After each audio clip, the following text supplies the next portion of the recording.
اسی قرآن کا وسیلہ پیش کرتے ہیں.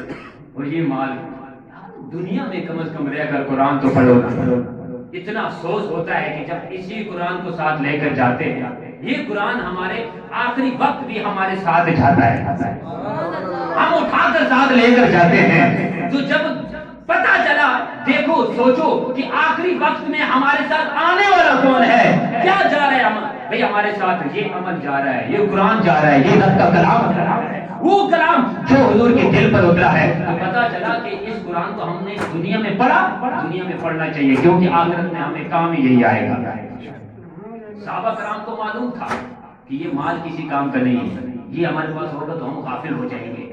تو حضرت عمر فاروق رضی اللہ تعالیٰ عنہ نے جب آدھا مال لے کر آئے, آدھا گھر میں چھوڑ کے آئے. کیا تو سبحان اللہ, کیا چھوڑ کے آئے ہو؟ کہا جو مال آپ کے پاس لے کر آیا ہوں اتنا ہی مال نکلو وہ گھر میں بھی چھوڑ کر آیا ہوں. دیکھا تو تھوڑی دیر کے بعد حضرت سیدنا ابو بکر صدیق رضی اللہ تعالیٰ عنہ چلتے چلتے دھیرے دھیرے آ رہے ہیں.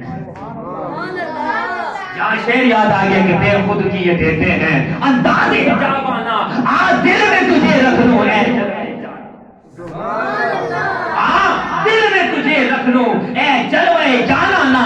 سیدنا صدیق اکبر رضی اللہ تعالیٰ نے دور سے آتے ہوئے یہ کہا ہوگا کہ یہ مال آپ لے لو, ہر چیز آپ لے لو, آپ میرے دل میں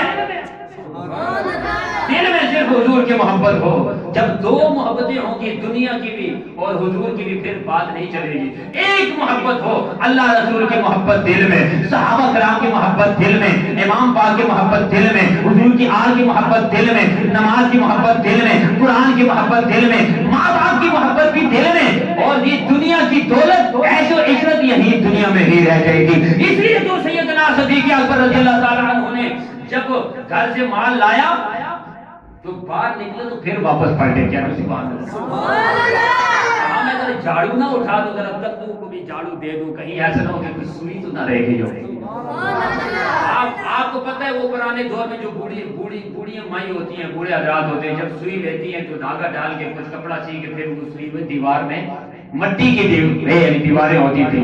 آج کل تو سنگے مرمر اور ٹائلیں وغیرہ لگی ہوتی ہیں, مٹی کی دیواریں ہوتی تھی, وہاں رکھ دیا کرتی تھی سوئی کو. تو حضرت سیدنا ابو بکر صدیق رضی اللہ تعالیٰ عنہ نے سوچا کہ کہیں سوئی نہ رہ جائے, سارا مال اٹھا کر حضور کی بارگاہ میں پیش کیا. میرے آقا عالم صلی اللہ علیہ وسلم نے ارشاد فرمایا, اے ابو بکر گھر میں کیا چھوڑ کر آئے ہو؟ جواب سنو. سیدنا صدیق اکبر رضی اللہ تعالیٰ عنہ کیا فرماتے ہیں, عرض کرتے ہیں حضور جتنا مال میں لے کے آیا ہوں یہی مال ہے, گھر میں اللہ اور رسول کو چھوڑ کر آ رہا ہوں, گھر میں بھی اللہ رسول چھوڑ کے آ رہا ہوں, یہاں بھی اللہ رسول سامنے ہیں. پتہ چلا ان کا اتنا عقیدہ کہ سامنے بھی کملی والے ہیں, اس وقت گھر میں بھی کملی والے ہیں, یہاں بھی اللہ ہے وہاں بھی. ہاں, بلے شاہ کیا کہتے ہیں کہ اول بھی تو, آخر بھی تو, ظاہر بھی تو, باطن بھی تو, باطن بھی تو. اول بھی تو ہے, آخر بھی تو ہے, ظاہر بھی تو ہے, باطن بھی تو ہے. عشق میں آ کر بلے شاہ کیا کہتے ہیں کہ جدھر دیکھتا ہوں ادھر, بس جدھر دیکھتا ہوں ادھر تو ہی تو ہے. ہاں, میں گھر میں بھی اللہ اور رسول کو چھوڑ کے آ رہا ہوں, یہاں بھی میرے سامنے آپ ہی ہیں, اللہ اور رسول ہیں. تو صحابہ کرام نے جب دیکھا کہ اتنا عشق ہے تو حضرت عمر فاروق رضی اللہ تعالیٰ عنہ کیا کہتے ہیں کہ میں زندگی میں کبھی ان سے آگے نہیں, ساری زندگی اگر میں لگا رہوں تو ابو بکر صدیق سے آگے نہیں بڑھ سکتا. یہ عشق ہوتا ہے. اس لیے تو پیر صاحب لکھتے ہیں کہ ٹھیک جس کے مقدر میں کدائی تیرے در کی, قسمت نے اسے راہ دکھائی. اسلام میں جب داخل ہوئے تو پہلا خطبہ بھی دینے والے سیدنا صدیق اکبر ہیں. جب بات بہت لمبی ہے, ٹائم کو دیکھتے ہوئے میں مختصر کروں گا. میں چار کر باتیں حدیث سے میں نے آج بہت سارا مال آپ کے میں لے کر آیا ہوں, ٹائم کی قدر کرتے ہوئے جو کچھ آپ کے سامنے بیان کروں گا انشاءاللہ عشق مصطفیٰ میں کیا سبحان اللہ. صحابہ کرام کا عشق بیان کر رہا ہوں کہ وہ صحابہ کہ ایک جو ادنا صحابی ہے, ادنا صحابی جس نے ابھی کلمہ پڑھا گھنٹے کے بعد اس کا روح قبض ہو گیا. نہ اس گھنٹے کے اندر نہ اس نے ظہر پڑھی، نہ عصر پڑھی، نہ مغرب پڑھی، نہ عشاء پڑھی، نہ اس نے فجر پڑھی، نہ اس نے قرآن پڑھا، کچھ بھی نہیں پڑھا. ایک ہی عمل کیا، حضور کا چہرہ دیکھ کے کلمہ پڑھ لیا.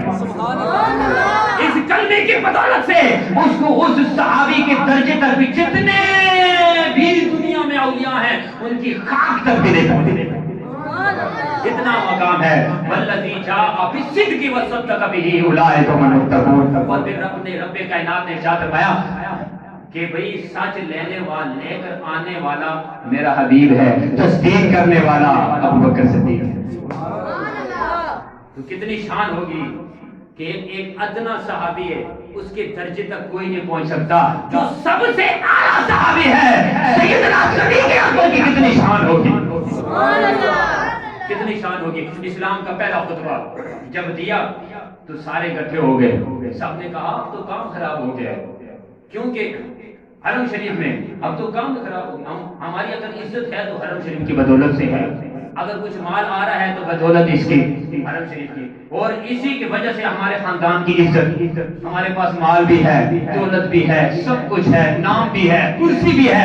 ان کو کرسی کا ڈر ہو گیا کہیں یہ جو بدھو لوگ ہیں ان کے کانوں میں بات پڑھنے کی دیر ہے. ان کو بھی پتا تھا کہ کانوں میں بات پڑھنے کی دیر ہے، انہوں نے کلمہ پڑھ لیا. ان کو بھی معلوم تھا بات لمبی ہو جائے گی اسی پہ، پر میں کہیں نہیں جاؤں گا، ادھر ہی رہ کر میں گفتگو کروں گا. کیا تو سبحان اللہ. عیسیٰ علیہ السلام کا واقعہ میں سنا دوں گا. باتوں میں بات آتی ہے. کیا تو سبحان اللہ. اسلام کا پہلا خطبہ جب سارے آ گئے، حضور علیہ السلام کو پکڑا. جب سیدنا صدیق اکبر رضی اللہ تعالیٰ آگے آئے تو حضور کو چھوڑ کر ان پر ٹوٹ پڑے. اتنا مارا مار کے لہو لہان کر دیا، اتنا مارا. تو جب حارث بن ابی حالہ کو پتا چلا تو گھر سے دوڑتے ہوئے آئے. کیا گھر سے دوڑتے ہوئے آئے. عشق تو یہ ہے نا، ہم یہاں مار کھا رہے ہوں تو اپنے بھی پاس نہیں آتے، غیر تو چھوڑو، پر جہاں مار کھا رہے ہوں سیدنا صدیق اکبر رضی اللہ تعالیٰ عنہ اور حضور کی چاہنے والے، حضور کے غلام، حضور کے عاشق، محبت کرنے والے گھر سے دوڑتے ہوئے آتے ہیں. اور جب آگے آتے ہیں تو لوگوں نے ان کو چھوڑ کر ان کو مارنا شروع کر دیا.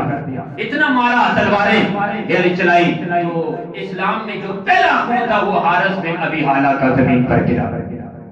پہلا خون حارث بن ابی حالہ کا. اسلام میں اعلان نبوت کے بعد کتنی شان ہوگی ان کی بھی. جو پہلا خون زمین پر گرا. حضرت سیدنا ابوبکر صدیق رضی اللہ تعالیٰ عنہ مار کھا کر گر جاتے ہیں، بیہوش ہو جاتے ہیں. جب بیہوش ہو گئے تو اپنے آئے رشتہ دار ہیں، قبیلے والے آئے، انہوں نے اٹھا کر گھر میں لے گئے. جب گھر میں لے گئے، رکھا، سلایا.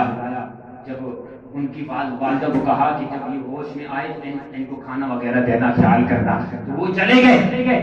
تو جب ہوش میں آئے تو یہ محبت دیکھو، عشق دیکھو صحابہ کرام کا.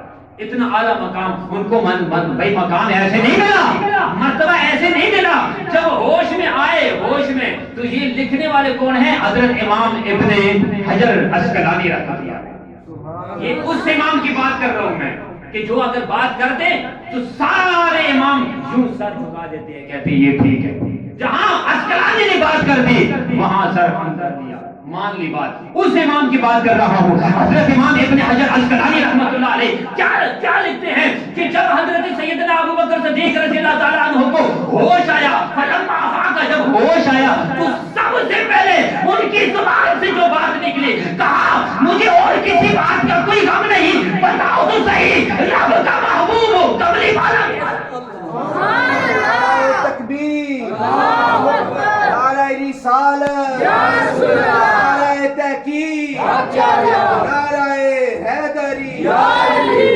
اور کچھ نہیں کہا. مجھے بتاؤ کملی والے خیریت سے ہیں؟ اما جان نے کہا اب تو چھوڑ دو. کہا کیسے چھوڑ دوں؟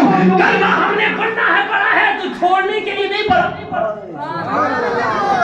عمار بن یاسر کے جو بچے تھے چھوٹے چھوٹے، میں باتوں میں بات آتی ہے، چلو یار برکت کے لیے آپ کے سامنے سنا دوں. عمار بن یاسر کہ جب بچے تھے چھوٹے چھوٹے، کہا ابو جی آپ کیا پڑھتے ہو؟ کہا کلمہ پڑھتے ہیں۔ کہا ابو جی ہمیں بھی سکھاؤ نا، ہم بھی پڑھتے ہیں۔ آپ پڑھتے ہو؟ کہا بچوں پڑھو پڑھو لا الہ الا اللہ محمد رسول اللہ صلی اللہ علیہ وآلہ وسلم۔ جب پڑھا تو کہا ابا جان اب ہم باہر جا کر کلمہ پڑھتے ہیں۔ کہا نہیں باہر خطرہ ہے، یہیں پڑھ لو۔ کہا ہم نے اس لیے نہیں پڑھا کہ گھر میں بیٹھ کر پڑھے، پڑھا اس لیے ہے کہ منکروں کے سامنے جا کر پڑھے، کافروں کے سامنے جا کر پڑھے لا الہ الا اللہ محمد رسول اللہ۔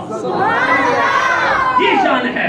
کہا ہم باہر جا کر پڑھنا چاہتے ہیں۔ تو بات لمبی ہے یہ، جب حضرت عمار بن یاسر پر ظلم ہوا تو میرے آقا علیہ السلام نے ارشاد فرمایا کہ یوں ہاتھ بلند کر کے حضرت عمار بن یاسر کا کہا اے سارے کا بیان سن لو، گواہ ہو جاؤ، میں تب تک جنت نہیں جاؤں گا جب تک عمار بن یاسر کو جنت میں ساتھ لے۔ ارے دلو رام جیسا بندہ جب بھائی مسلمان ہوا، کلمہ حضور نے پڑھایا، کہا اس کا عقیدہ تھا دلو رام کا کہ حشر کا رحمت للعالمین کا حشر میں مانا اٹھے، خلق ساری شاف ہے روزے جزا کے ساتھ ہے، لیکن دلو رام کو حضرت میں جب جنت گئے کل ہوا ہندو بھی محبوب خدا کے ساتھ ہے۔ ہندو بھی محبوب خدا کے ساتھ ہے۔ اگر ہندو کلمہ پڑھ کر مسلمان ہو گیا، حضور کا عاشق ہو گیا، مولا حسین کا عاشق ہو گیا، حضور سے عاشق سے محبت کرنے والا، اگر اس کو میرا رب کائنات کا پیارا حبیب کملی والا جنت میں لے کر جا سکتا ہے تو صحابہ کرام کی کتنی شان ہے، ان کی کتنی شان ہے، جس کے بارے میں پیر صاحب گولڈن سنگھ شریف والے رحمت اللہ علیہ، پیر سید نصیر الدین نصیر شاہ رحمت اللہ علیہ کیا لکھتے ہیں کہ انوار ہی انوار کا عالم ہی سرایا، چلمن جو ذرا میں نے اٹھائی تیرے در کے۔ کہا یہ بتاؤ حضور کیسے ہیں، اتنی مار حضور کے دور میں جو دنیا سے گئے تو کتنی شان ہے۔ ایک عام بندہ مولوی کسی کا جنازہ پڑھاتا ہے تو ایک ولی جنازہ پڑھاتا ہے، حدیث پاک میں آتا ہے جب ولی جنازہ پڑھا دے تو وہاں پہ تکمیل ہوتی ہے، اس کے بعد نہیں تکمیل ہوتی ہے کہ یہ اب جنتی ہے۔ تو جس کا جن کا جنازہ صحابہ کرام کا حضور نے خود پڑھایا ہوگا ان کی شان ہے۔ صاحب دعوت برکات بلالے اس مقام پر کیا لکھتے ہیں کہ صحابہ کرام کا جب باتیں پڑھی، حدیثیں پڑھی کہ اپنی جانیں تھی دنیا سے گئے، جنازہ کس نے پڑھا؟ حضور نے پڑھا، تو اس کے لیے آ کر قلم اٹھاتے ہیں، قلم اٹھا کر کوئی کاغذ پر لکھتے ہیں کہ یا رسول اللہ تیرے ہوتے جنم لیا ہوتا، تیرے ہوتے جنم لیا ہوتا پھر کبھی تو تجھے ملا ہوتا، تو جو آتا میرے جنازے پر آقا یا رسول اللہ تیرے ہوتے میں مر گیا ہوتا، یا رسول اللہ آپ کے ہوتے میں مر گیا ہوتا، پھر کبھی تو تیرے ہوتے مر گیا ہوتا، تو جو آتا میرے جنازے پر تیرے ہوتے میں مر گیا ہوتا، تیرے مسکن کے گرد شام و سحر، تیرے مسکن کے گرد شام و سحر بن کے مان کا میں پھر رہا ہوتا۔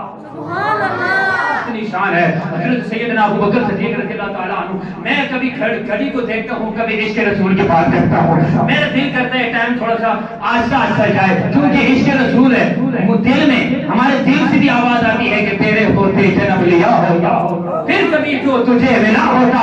ڈاکٹر صاحب نے حد کر دے کہ تیرے ہوتے مر گیا ہوتا، تیرے ہوتے مر گیا ہوتا، تو جو آتا میرے جنازے پر۔ تو سیدنا صدیق اکبر رضی اللہ تعالیٰ نے کیا عرض کی، کہا کیسے ہیں کملی والے کیسے ہیں؟ ام جمیل نے نہیں بتایا، جب پوچھنے پر زیادہ اصرار کیا کیونکہ ان کو پتا تھا ام جمیل کو انہوں نے کلمہ نہیں پڑھا ہوا ہے، ڈر رہی تھی۔ تو جب ساتھ چلی کہا میں بھائی مجھے لے کر چلو میں بتاتی ہوں۔ جب سیدنا صدیق اکبر رضی اللہ تعالیٰ عنہ کے پاس آئی ام جمیل، تو جب آنکھوں میں آنکھیں ڈالیں اشاروں سے کہا، سیدنا صدیق اکبر نے کہا اے ام جمیل فکر نہ کر، میری ماں کے سامنے کہہ دے محمد کیسے ہیں، سامنے کہا کہ خیریت سے ہیں۔ پھر جا کر ہوش آئی تو اور کچھ نہیں، زخموں کا درد کی کوئی فکر نہیں، جو حضور کے عشق میں ہوتا ہے اس کو کبھی درد ہوتا ہی نہیں، اس کو کبھی دنیا کا درد نہیں ہوتا، ایک ہی درد ہوتا ہے کہ کاش ایسا نہ ہو کہ کل ہم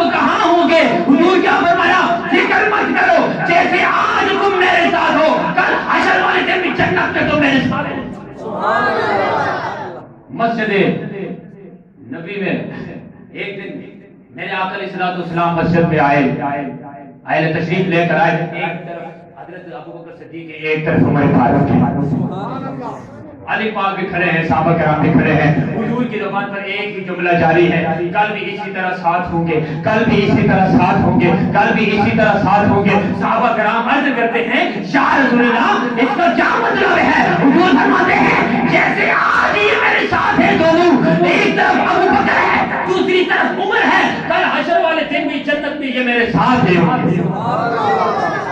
تو جو ان سے محبت کرے گا وہ بھی ان کے ساتھ ہوگا، اور جو ان سے محبت کرے گا، محبت کرنے والے سے غلام کے غلاموں کے غلاموں کے غلاموں سے محبت کرنے والے بھی ساتھ۔ قیامت تک آنے والی جتنی نسلیں ہیں، بنی آدم ہیں، جس نے حضور سے محبت کی ہوگی، حضور کے صحابہ سے محبت کی ہوگی، اللہ کی قسم حضور کیا فرماتے ہیں جنت میں میرے ساتھ ہوں گے، اسی طرح ساتھ ہوں گے۔ یہ کتنا مقام ہے، تھی جس کے مقدر میں گدائی تیرے در کی، تھی جس کے مقدر میں گدائی تیرے در کی، قسمت نے اسے راہ دکھائی تیرے در کی۔ بات میں غار والی بتاتا پر ٹائم تھوڑا ہے، اگلے جمعے کو صرف اتنا بتاتا ہوں کہ آپ نے جب غار کی صفائی کی، سب سے پہلے آپ گئے، کہا یا رسول اللہ اس وقت تک آپ کو میں جان ہی نہیں دوں گا جب تک آپ کا غلام خود جا کر صفائی نہ کر۔ صفائی کی بات لمبی ہے، صرف صفائی کی بات کرتا ہوں میں کہ صفائی آپ نے کیوں کی، وہ اس لیے کی کہ قیامت تک آنے والے مسلمانوں کو بتانا چاہتے ہیں کہ اے لوگوں قیامت تک آنے والوں سنو، جو چاہتا ہے کہ کملی والا ہمارے دل میں آ جائے، اس کی سرکار میں جو جان سے گزر جاتے ہیں، یہ حقیقت ہے کہ وہ لوگ سمجھ جاتے ہیں میرے آقا کو مدینے میں محدود نہ سمجھنا، وہ تو خوشبو کی طرح دل میں اتر جاتے ہیں، خوشبو کی طرح دل میں اتر جاتے ہیں۔ جو چاہتا ہے کہ کملی والے کی محبت ہمارے دل میں آ جائے، آپ کا عشق ہمارے دل میں آ جائے، آپ کا پیار ہمارے دل میں آ جائے، تو سنو جیسے میں غار کی صفائی کر رہا ہوں، تم بھی اپنے دلوں کو صاف اپنے دلوں کو صاف کر لو گے تو آپ کے دل میں حضور کی محبت آ جائے گی، پھر مزہ آ جائے گا، پھر کہیں گے ہاں میں تو عاشق ہوں نبی کا، میں تو عاشق ہوں نبی کا، اور ایک میں ہی نہیں ان پر قربان زمانہ ہے جو رب دو عالم کا محبوب شکانہ ہے۔ حضرت ابو بکر صدیق رضی اللہ تعالیٰ ان کی آخری بات کر کے اجازت چاہتا ہوں، ذرا کہہ دو سبحان اللہ۔ میرے آقا علیہ الصلوۃ والسلام کو جب وصال ہوا تو وصال کے بعد آپ بڑے پریشان رہنے لگے، مایوس غمزدہ، حضور کے عشق میں ہی بس دنیا سے چلے گئے۔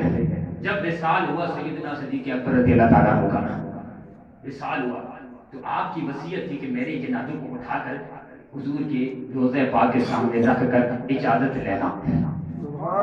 بات لمبی ہے، یہ بھی میں شارٹ کر کے دوں، مختصر صرف اختصار کے ساتھ برکت کے لیے اجازت لینا اور کہنا کہ السلام علیکم یا رسول اللہ، ابو بکر بالباب، اجازت لینا کہ یہ آپ کا مکے کا ساتھی، مدینے کا ساتھی، ہجر کا ساتھی، غار کا ساتھی، دکھ کا ساتھی، غم کا ساتھی، آج مزار کا بھی ساتھی بننا چاہتا ہے، آج مزار کا بھی ساتھی بننا چاہتا ہے، دل چاہتا ہے کہ یہاں مزار میں بھی آپ کے ساتھ ہی رہو۔ اور تفسیر کبیر میں یہ بات لکھی ہے، جلد 5ویں اور صفحہ نمبر 465 آپ دیکھ سکتے ہیں، جلد 5ویں صفحہ نمبر 465 میں کہ حضرت ابو بکر صدیق رضی اللہ تعالیٰ عنہ کی جب میت جنازہ سامنے لایا گیا تو سب نے کہا السلام علیکم یا رسول اللہ، ھذا ابو بکر بالباب، یہ چاہتا ہے کہ میں مزار میں بھی آپ کے ساتھ ہی رہوں۔ تو سارے صحابہ کرام کھڑے تھے، متفقن علیہ حدیث آپ کے سامنے پیش کر رہا ہوں، جو حضرت امام اعظم حضرت امام احمد بن حنبل کا بیشی عقیدہ ہے، متفقن علیہ اس کو کہتے ہیں کہ جس پر سب کا اتفاق ہو، سارے اماموں کا اتفاق ہو کہ سارے صحابہ کرام کھڑے تھے، اندر سے آواز آتی ہے، روزے سے آواز آتی ہے کہ ادخلوا الحبیب الی الحبیب، یار کو یار کی آغوش میں ڈال دو، رضی اللہ تعالیٰ عنہ نے دنیا میں کسی سے زیادتی کی ہو، اگر آج سے محبت نہ کی ہوتی، حضور کو دکھ پر دیا ہوتا، پیار نہ کیا ہوتا، آج سے بغض رکھا ہوتا، آج کو ستایا ہوتا، تو اندر سے آواز نہ آتی ادخل الحبیب الی الحبیب، یار کو یار کے آغوش میں ڈال دو۔ حضور نے اس لیے آواز آئی، اس لیے کہا کہ یار کو یار کی آغوش میں ڈال دو، پتا تھا کہ دنیا میں رہ کر بھی اس نے مجھ سے محبت کی، آپ بھی مجھ سے محبت کی، اب بھی مجھ سے۔ اور آتا ہے کتابوں میں کہ بھئی کربلا کی جو زمین ہے 40 میل یہاں سے سیدھے آج جو جگہ ہے 40 میل ادھر، 40 میل آگے، 40 میل پیچھے، اس حدود میں جس کی قبر ہوگی، حدیث پاک میں آتا ہے، کتابوں میں آتا ہے کہ جس کی قبر ہوگی وہ سمجھو کہ وہ اس کی قبر دنیا میں نہیں ہے، اس کی قبر جنت میں ہے۔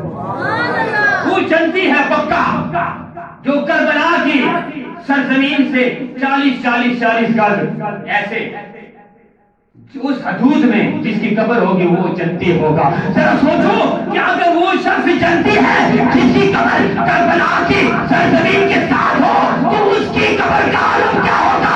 تو والذین معه، امیر مصطفیٰ کریم کے ساتھ سوئے پڑے ہیں، امیر مصطفیٰ کے ساتھ سوئے پڑے ہیں، والذین معه اشداء علی الکفار رحماء بینہم تراہم رکعا سجدا یبتغون فضلا من اللہ ورضوانہ۔ کیا عالم کیا ہوگا؟ سیدنا صدیق اکبر بے نظیر الدین شاہ رحمۃ اللہ علیہ کا فرماتے ہیں کہ حاضر و ناظر نور مشرق عیب تجھو شکر کر وہ تیرے عیبوں کو چھپائے ہوئے ہیں لوگ مدینے کے تجلی سے، سارے پڑھو لوگ مدینے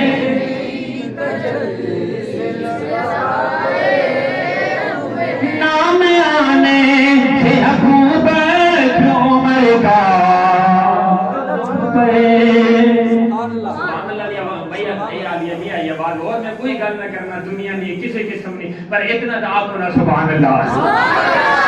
شان ابو بکر صدیق میں بیان کرنا اسی موضوع میں اگلے جمعے میں بیان کرتا۔ ہاں اگر تو جو بھائیاں میں جو حضرات جو اگر کسی نے دل ہے کہ بھئی اگلے جمعے میں اور کوئی بیان کرا کوئی موضوع دینے تو وہ بھی دے سکتے ہو، میں اسی موضوع سے میں بیان کر سکنا۔ اور ایک اور گل ہے جس کسی مسئلہ پوچھنا کوئی سوال پوچھنا، اس لیے ممبر رسول میں بیٹھا ہوا جمعے والا دیہڑا ہوئے تسی سوال پوچھ سکتے ہو، انشاءاللہ حضور نے آر اس ٹائم تے جواب دے سی کہ نام آنے سے ابو بکر عمر کا لب پر، نام آنے سے ابو بکر عمر کا لب پر، کیوں بگڑتا ہے وہ پہلو میں سلائے ہوئے ہیں لوگ مدینے کی تجلی سے لگائے ہوئے ہیں لوگ مدینے کی تجلی سے لگائے ہوئے ہیں۔